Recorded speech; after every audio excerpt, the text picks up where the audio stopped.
গুলশান থানা সম্মেলনে গুলশান থানার নেতৃবৃন্দ তাদের প্রত্যক্ষ ভোটের মাধ্যমে গুলশান থানার নেতৃত্ব আজকে বাছাই করে নেবে।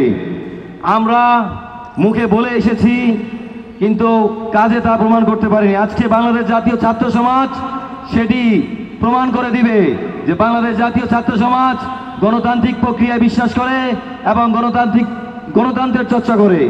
আমি বিশ্বাস করি আজকে গুলশান থানা যারা ক্যান্ডিডেট রয়েছে তারা সবাই জেনজি। তারা দেখিয়ে দিয়েছে যে এই বাচ্চা বাচ্চা ছেলেরা কিভাবে একটি দেশের সরকারকে নড়িয়ে দিতে পারে। তাই আমি বিশ্বাস করি আজকের পরে যারা নেতৃত্বে আসবে তারা এই গতানুগতিক রাজনীতির উদ্দেশ্যে সুষ্ঠু সমৃদ্ধির বাংলাদেশ বিনির্মাণে তারা কাজ করে যাবে।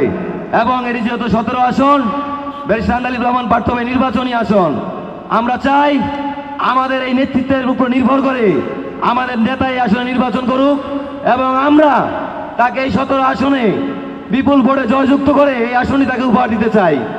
তারুণ্যের প্রথম ভোট আমি বিশ্বাস করি গরুর গাড়ির পক্ষে হবে। তারুণ্যের প্রথম ভোট ব্যারিস্টার আন্দালিব রহমান প্রার্থীর পক্ষে হবে। তারুণ্যের প্রথম ভোট বিজেপির পক্ষে হবে। ধন্যবাদ সকলকে।